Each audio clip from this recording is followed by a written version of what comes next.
Bom sábado a todos os irmãos e irmãs.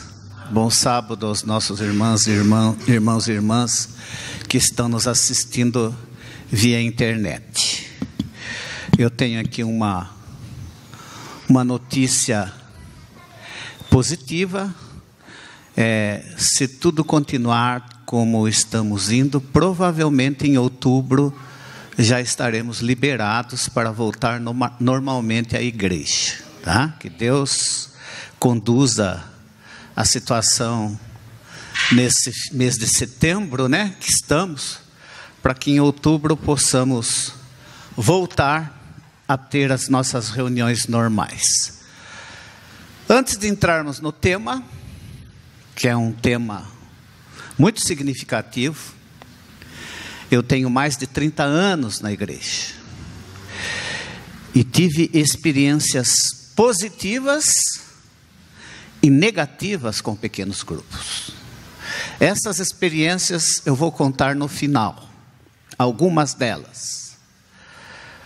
Mas a lição dessa semana, ela é imprescindível para a continuidade da igreja após essa pandemia. Eu entendo que a igreja não será a mesma quando nós voltarmos da pandemia. A igreja vai sofrer algumas transformações. Vamos agora então orar para que o Espírito Santo nos conduza para entendermos esse assunto. Feche seus olhos. Pai amado, o tema da lição desta semana é um tema importante para o avanço da tua mensagem e para a conservação da mesma. Os pequenos grupos têm o propósito de ser uma bênção na igreja e fora da igreja.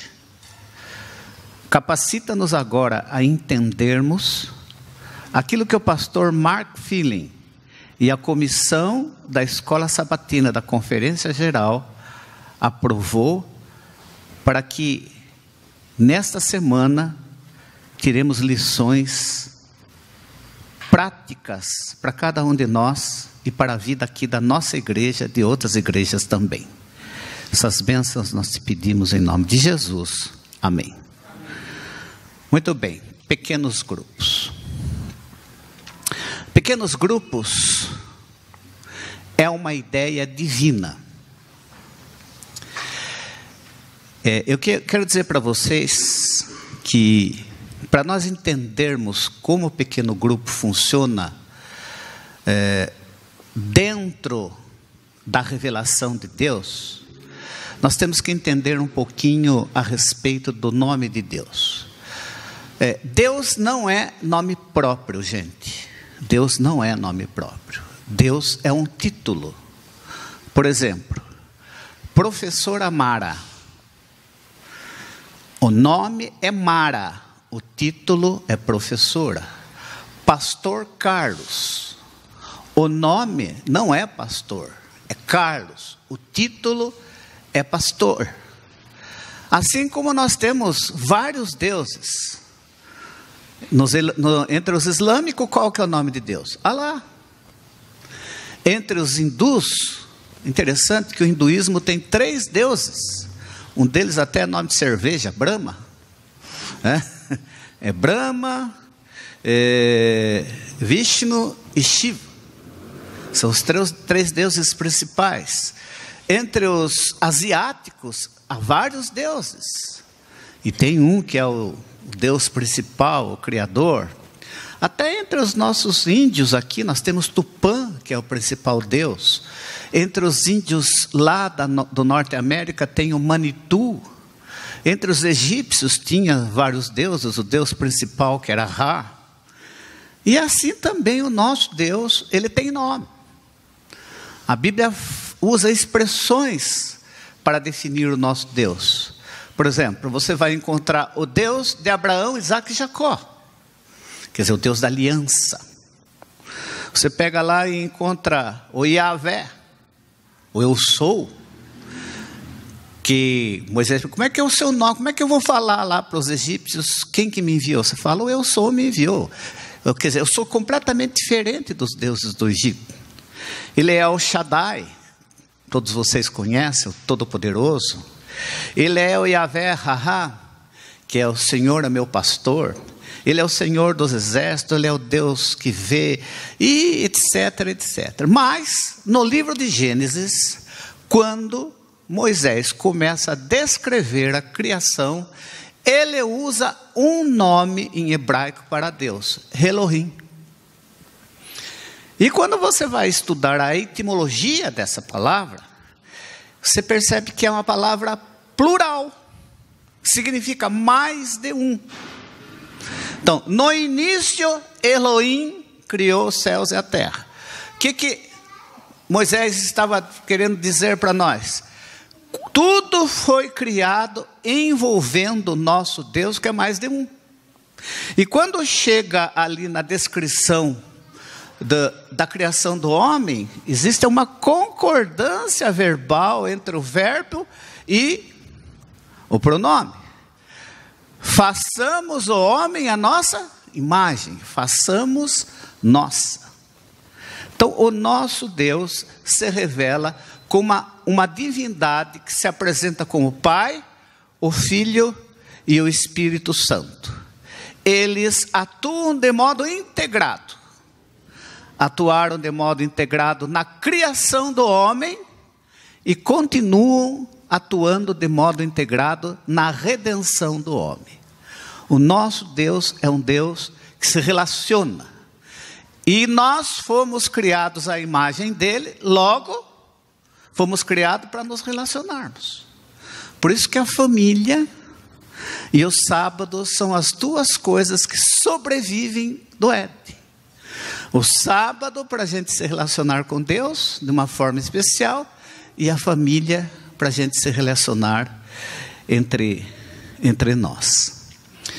O pastor Mark Filin, a comissão da Escola Sabatina da Conferência Geral, na parte de segunda, terça e quarta da nossa lição,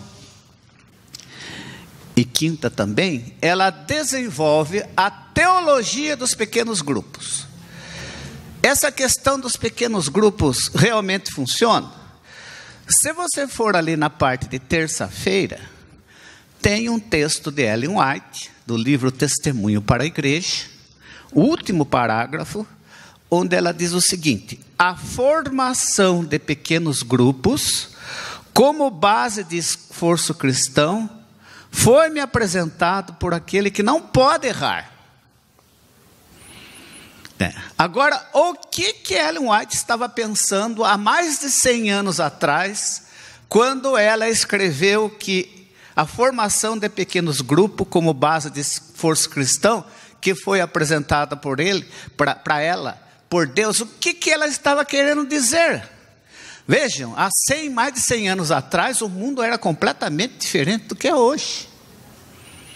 Então nós vamos tentar entender isso, compreendendo a teologia dos pequenos grupos. Os pequenos grupos começam a ser destacados lá no Êxodo. Moisés foi usado por Deus, tirou cerca de 2 milhões de pessoas ali do Egito, e ele tinha que atender todo mundo.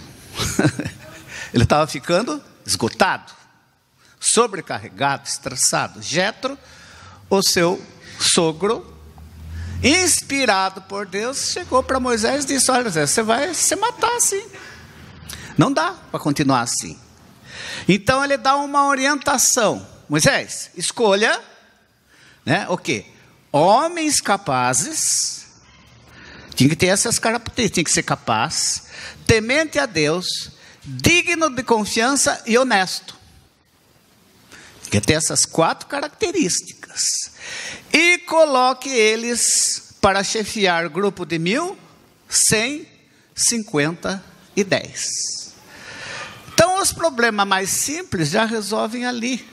na raiz. Se é um pouquinho mais complicado, vai para cá. E só vai chegar para vocês os problemas realmente que você precisa intervir. E isso funcionou durante 40 anos, gente, ali no deserto, durante a peregrinação. Jesus também usou esse método. Jesus, quando começou o seu ministério, sempre uma multidão estava atrás de Jesus. Mas havia cerca de 70 pessoas que eram mais assíduas, que faziam parte do grupo dos discípulos, seguidores. Havia aquele grupo que acompanhava e aquele que seguia. Dentre cerca de 70 discípulos que seguiam a Jesus, Jesus escolheu 12 e deu a eles o nome de apóstolos. Vocês sabem o que significa essa expressão apóstolos? Apóstolos vem do grego, que significa enviado, mensageiro. O que era isso? Pegou esses 12, Jesus colocou eles em intimidade, ensinou eles na teoria e na prática como deveria ser pregado os princípios do reino de Deus e depois os enviou. Então, aquele pequeno grupo de 12 pessoas, que um até se desgarrou, ele foi o embrião da igreja de Cristo. Bom, mas é no Novo Testamento que a gente melhor enxerga a atuação dos pequenos grupos. Como é que funcionou a igreja? Eu quero que você entenda como é que é. Quando Cristo ressuscitou, só havia um grupo religioso, judeus que aceitavam a Cristo como Messias, e os judeus que não aceitavam a Cristo como Messias. Como que esses judeus que aceitavam a Cristo como Messias, como que eles se reuniam? Eles se reuniam no templo, diariamente, ali em Jerusalém. O templo tinha várias repartições, e entre uma das repartições, haviam salas para os mestres pregarem. Então eles se reuniam ali, pregando o quê? Qual era a mensagem? Jesus é o Messias prometido. Iam nas sinagogas. Se numa família, por exemplo, tinha 10 pessoas, 5 aceitavam Jesus como Messias, e outros 5 não aceitavam Jesus como Messias, não tinha problema, eles iam na sinagoga juntos, participavam da celebração.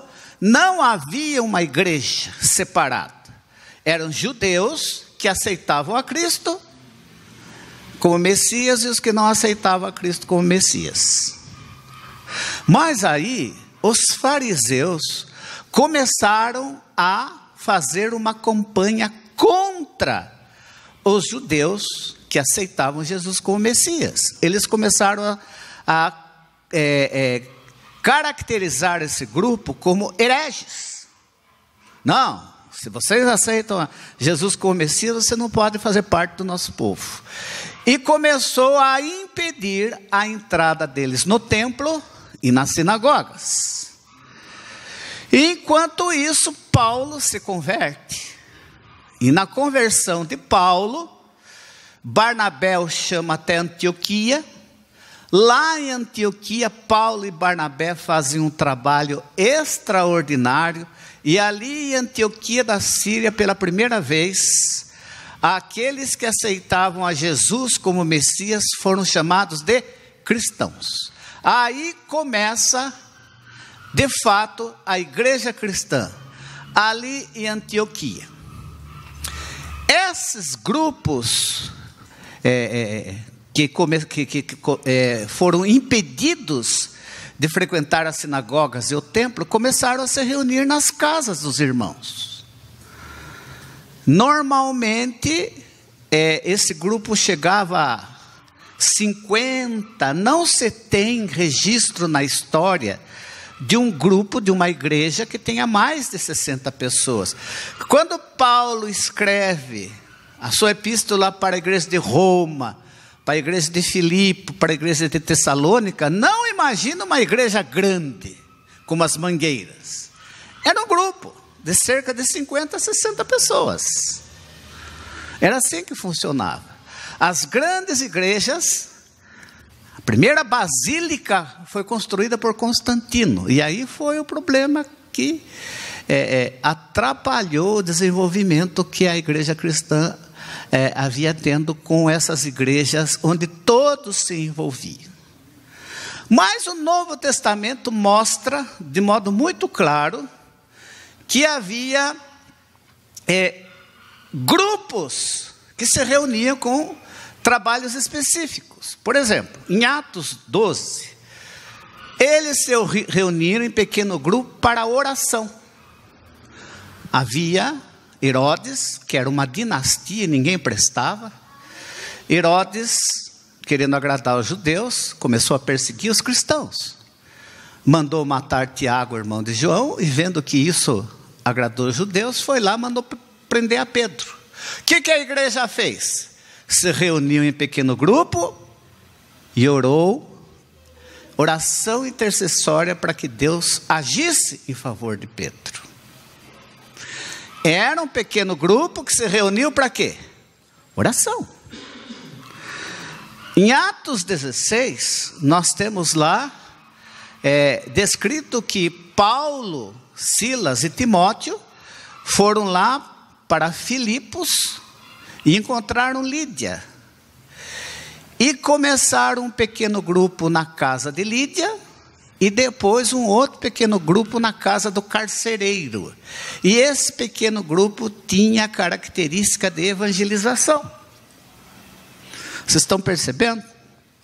Pequenos grupos com atividades diferenciadas. E aí eu penso que é o momento em que nós, como igreja, devemos entender como que funcionam os pequenos grupos. Porque até então, desde que essa ideia veio para nós, houve muitas tentativas de se formar pequenos grupos, com vários tipos de funcionamento, moldes que a liderança da igreja tentou encaixar entre os membros, e não pode ser assim. E esse é o ponto alto da lição, porque a lição deixa bem claro que nós temos que entender a dinâmica dos pequenos grupos, que está lá na lição de quinta-feira. O que significa isso?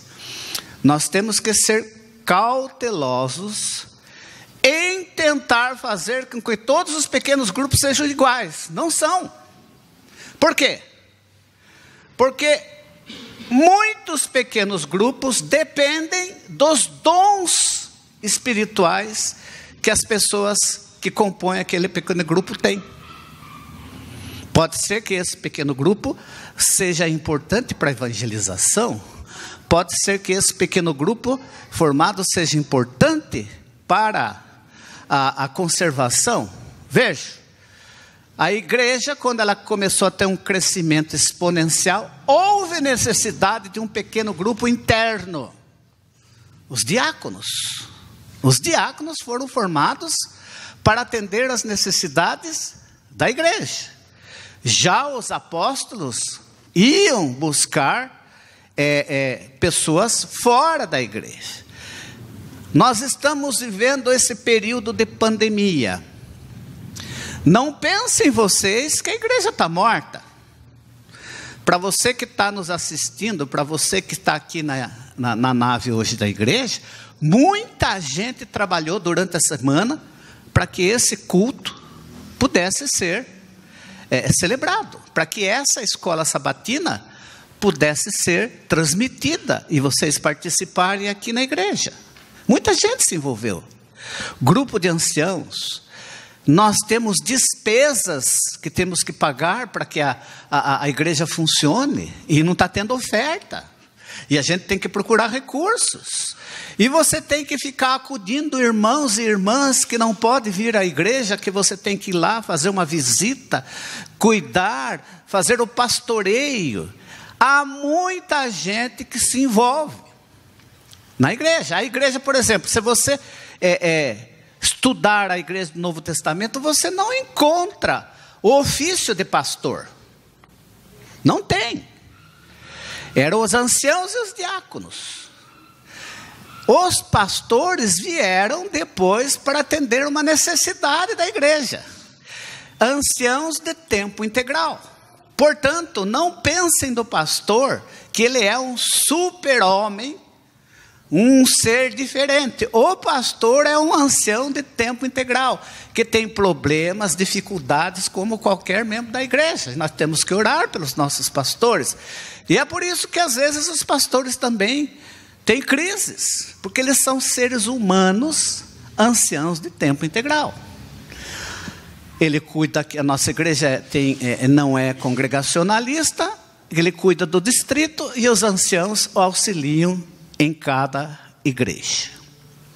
Muito bem, estamos chegando já na parte final, e eu quero contar para vocês algumas coisas importantes do pequeno grupo para a nossa igreja. Primeiro, a nossa igreja, nos seus pioneiros, teve 2 grupos muito influentes na formação da nossa igreja. Havia os metodistas. Ellen White era uma pessoa que se converteu ao cristianismo na igreja metodista, e aqueles que vieram da Conexão Cristã. Então nós temos que entender que eles tinham um jeito de pensar. Por exemplo, José Bates era da Conexão Cristã, Tiago White era da Conexão Cristã, mas Ellen White era metodista. A igreja metodista, você sabe por que ela tem esse nome? Por causa dos pequenos grupos. O que aconteceu? Na Inglaterra, no século XVIII, houve a explosão industrial. O que aconteceu? As pessoas que moravam nos campos vieram para a cidade para trabalhar como operários nessas indústrias. A Revolução Industrial superlotou as cidades. Lá na Inglaterra nós temos Londres, Manchester, principalmente. Eram 2 cidades que tinham grande concentração de indústrias. E naquele tempo não tinha leis trabalhistas, gente. O povo era terrivelmente explorado, Mara. Trabalhavam muito e ganhavam muito pouco. Os filhos desses operários, a grande maioria esmagadora deles não tinha oportunidade de estudar, porque já com 8, 9 anos já ia trabalhar para ajudar a família. E eles moravam em cortiços, que eram as favelas da época, as comunidades da Inglaterra do século. E a igreja oficial da Inglaterra era a igreja anglicana. A igreja anglicana, ela estava acomodada. Os reverendos da igreja anglicana, eles queriam só subir no púlpito e pregar sermões teológicos sofisticados. E não se importavam com a injustiça social, não se envolviam com o povo. Aquela igreja que havia protestado contra o modelo da igreja medieval, agora estava praticando a mesma coisa. Até que 2 filhos de Susana Wesley, John, principalmente, e Charles, resolveram formar pequenos grupos para se reunir e estudar o quê? A Bíblia, porque a Bíblia não era estudada. E esse início dos pequenos grupos, eles começaram a se reunir e Deus os foi abençoando. Então eles criaram um método. Qual era esse método? Tinha dia certo para as reuniões de oração, tinha dia certo para os jejuns, tinha dia certo para o estudo da Bíblia, tinha o dia certo para visitar os enfermos, tinha o dia certo para visitar os doentes, tinha o dia certo para fazer caridade. Eles tinham um método de atuação.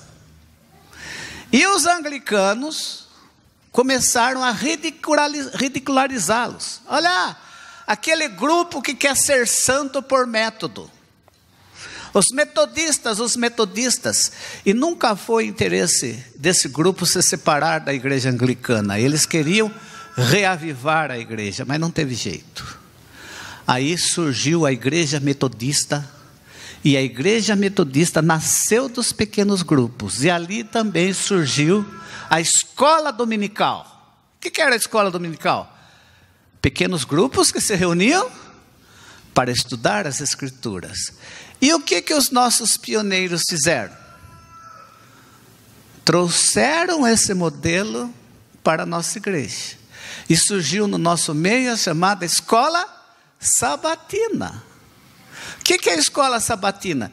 Pequenos grupos que se reúnem para estudar a Bíblia. Só que a igreja adventista, ela aprimorou isso. Aprimorou, sobremaneira. Nós temos pequenos grupos para cada idade, para cada nível do ser humano, desde o rol do berço até o adulto. E isso que nós estamos vivendo aqui hoje é reflexo lá da ideia de John Charles Wesley, que passou para a igreja adventista, que persiste até hoje. Pequeno grupo funciona, gente. Eu vou contar os pequenos grupos que não funcionam. Alguns casos que eu vivi, algumas experiências. Uma das experiências mais tristes que eu tive com um pequeno grupo foi quando um grupo de reformistas começou a se reunir aqui na nossa igreja. Isso foi lá em 1983. Eles se reuniam secretamente aqui na igreja. A igreja era metade do que é isso aqui. E um dia, um cliente meu teve interesse de estudar as nossas doutrinas. Eu estava trabalhando, nessa época eu trabalhava como empregado, tomava conta de um escritório, mas era empregado. E ele falou, só que eu vou embora. Eu queria pegar todas as lições. E as lições eram encontro com a vida. Falei, não, eu vou lá na igreja, eu andava com a chave da igreja, eu vou lá na igreja, eu pego os 12. Eram 12 assuntos, né? E já deixo aqui para você pedir autorização para minha patroa, falar, posso dar um pulinho lá? Quando eu chego aqui na igreja, para ir na secretaria, para pegar a série de estudo bíblico, o que estava acontecendo aqui? Secretamente tinha um grupo de reformadores, com 4 pessoas, e cerca de 9 irmãos aqui, reunindo, estudando aquilo que a reforma acha que é verdade, que é atacar a nossa igreja. Quando eu vi aquilo, eu não sei se foi uma indignação santa, ou se foi o velho homem que voltou. Eu só sei, pastor, que eu arranquei todo mundo no sopetão da igreja. Interessante que eles gostaram da minha atitude, que pouco tempo depois eles me convidaram para ser um dos pastores da Igreja da Reforma. Mas foi muito negativo aquilo, porque esses reformistas deixaram uma marca na nossa igreja, que era um grupo pequeno, que nós tivemos que trabalhar arduamente para tirar essas ideias que estavam sendo colocadas na cabeça deles, contra a organização, dizendo que a nossa igreja tinha se apostatado, uma série de coisas. Isso foi uma experiência negativa, pequeno grupo que é inspirado pelo diabo. Outro pequeno grupo, que também nós tivemos problema aqui, foi um pequeno grupo de dissidentes, quando nós estávamos formando um pequeno grupo para a igreja de Rosa Garcia. Ali formou um pequeno grupo, onde as pessoas traziam ideias antitrinitarianas, contra a Ellen White, contra a organização, e lideradas por um site adventista.com. E lá, hoje adventista.com é uma piada, né? Uma piada mesmo. Uma coisa assim ridícula. Um outro pequeno grupo também, que nós tivemos problema, foi um pequeno grupo de jovens, que começou a se reunir, e começaram a acontecer coisas estranhas nesse pequeno grupo. E nós tivemos que intervir nesse pequeno grupo. Boa parte dos jovens saíram da igreja, mas a líder desse pequeno grupo nós conseguimos salvar. Hoje ela é esposa de um pastor. Gente, a igreja é a igreja de Deus. Existem pessoas apóstatas na igreja? Tem.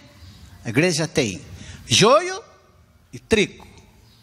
Jesus diz: joga a rede e traz todo tipo de peixe. Peixe bom e peixe ruim. Tem gente dentro da igreja que tem ideias contrárias à nossa crença? Tem. E hoje é pior porque eles lançam isso na internet. Mas a igreja não está apostatada. Existem apóstatas em nosso meio que dão muito trabalho, mas a igreja não está apostatada. Diz Ellen White: ela parecerá prestes a cair, mas não cairá. Não fiquem lendo, sendo influenciado por esses sites terríveis da internet. Leiam a Bíblia e o Espírito de Profecia. Esqueça essas coisas aí, que isso daí, quem começa a lidar com lixo, acaba ficando sujo. Minha avó dizia que você mexeu com sujeira, você fica fedendo. É Bíblia e Espírito de Profecia. Cuidado com essas pessoas que querem reformar os outros. Cuidado. Eu abomino gente que quer reformar os outros. Todos os outros têm que ser reformados, mas ele mesmo não quer se reformar. Gente, é nós que temos que se reformar. Eu tenho que me reformar. Você tem que se reformar. A igreja somos nós. É nós que temos que mudar. Não é o outro, sou eu, é você. Isso nós precisamos entender e parar de cuidar da vida dos outros, achar que os outros estão errados, que isso aqui está errado, e começar com cada um de nós, e Deus vai agir. No entanto, eu tive a graça de participar de vários pequenos grupos positivos. Por exemplo, aqui nesta igreja, nós lançamos um pequeno grupo na escola sabatina. Isso foi no ano de 1991, e 92 e 93. Você sabe por que essa igreja tem esse tamanho? Por causa do pequeno grupo daqui começou a funcionar. 3 irmãs nossas foram para o antigo IAE, lá em São Paulo, para fazer um curso de evangelismo infantil, e havia um pastor americano que estava trazendo a ideia dos pequenos grupos na escola sabatina aqui no Brasil. E a minha esposa ligou, falou assim: bem, olha, tem um assunto interessante aqui. Eu falei: largue do evangelismo e vão assistir isso aí. Era minha esposa, a Roseluz e a Neisa, que hoje está na divisão lá em Brasília. E elas trouxeram todo o material e nós praticamos aqui. O Carlos deve se lembrar, alguns aqui devem se lembrar, que estava aqui naquela parte. A igreja, gente, triplicou. Pelo funcionamento dos pequenos grupos, nós tínhamos batismo todos os meses. Teve um ano que praticamente a gente tinha batismo todo sábado. Funcionou de uma forma... Essa igreja aqui ficou conhecida no mundo todo. Fizeram artigos, veio gente ver como é que funcionava aqui. Foi uma bênção. Então, foi algo extraordinário e nós precisamos ampliar essa igreja. Funcionou muito bem. Eu quero dizer para vocês que eu tive a honra também, da graça de Deus, para a honra e glória dele, de participar de pequenos grupos em Cerquilho, Boituva, Ipiró, Tietê, Cesar Holange, Santa Rita, Rosa Garcia, Jardim Ternura, Escola, que virou a Igreja Jardim Vanderlei, Nova Tatuí, que virou a Igreja Nova Tatuí, etc, etc. Todas essas, Inocop, todos esses pequenos grupos viraram o quê? Igrejas. Mas qual era a característica? O pequeno grupo estava ligado com a igreja. Não era um grupo que atuava fora da igreja. Era um grupo que atuava junto com a igreja, sob a liderança do pastor, a liderança do corpo de anciãos, da comissão da igreja. Havia uma ligação, um elo entre a igreja mãe e os pequenos grupos. E assim esta igreja se tornou mãe de todas essas igrejas, para a honra e glória de Deus. E Deus me deu a graça de participar. Eu, o maior dos pecadores, não mereço isso. Então voltemos agora, para nós finalizarmos, ao texto de Ellen White, lá de terça-feira. A formação de pequenos grupos, como base de esforço cristão, foi-me apresentada por aquele que não pode errar. Funciona pequeno grupo, é ideia de Deus. Se nós fizermos no modelo de Deus, não vai dar errado. Se há na igreja grande número de membros, o que nós devemos fazer? Convém que se organizem pequenos grupos, a fim de trabalhar não somente pelos membros da própria igreja. E nós temos que trabalhar pelos membros da própria igreja. Anciãos e diáconos. Nós temos uma responsabilidade muito grande para com a igreja. Esse grupo tem que proteger a igreja das falsas doutrinas, os falsos ensinos, as heresias. Porque Ellen White diz que hoje, Satanás tem 10 vezes mais capacidade de enganar do que na época dos apóstolos. E eu tenho uma filha que foi enganada. Nós temos que proteger os nossos membros. Como que vai ser a igreja depois que voltarmos dessa pandemia? Como que estão os nossos jovens? Os nossos irmãos? Irmãs, eu sei que Deus cuida, mas às vezes eu fico pensando, como nós vamos ter muito trabalho, anciãos e diáconos, para continuar cuidando da nossa igreja. Mas não só pelos membros da igreja. Quem mais? Mas também pelos incrédulos. Se no lugar houver apenas 2 ou 3 que conheçam a verdade, organize-se num grupo de obreiros. E esse é o projeto nosso. Lá no bairro do Pacaembu, nós já temos um embrião, gente. Já temos um local. E o nosso sonho, e o nosso pastor comprou esse sonho, é que dentro em breve tem um pequeno grupo funcionando lá no bairro do Pacaembu. E eu tenho convicção, pastor, que dali sairá uma igreja. Mantenham-se indissolúvel o seu laço de união, apegando-se uns aos outros com amor e unidade, animando-se mutuamente para avançar, adquirindo cada qual ânimo e força com o auxílio dos outros. O nosso modelo é Deus. Eles estão unidos de forma indissolúvel com o mesmo propósito.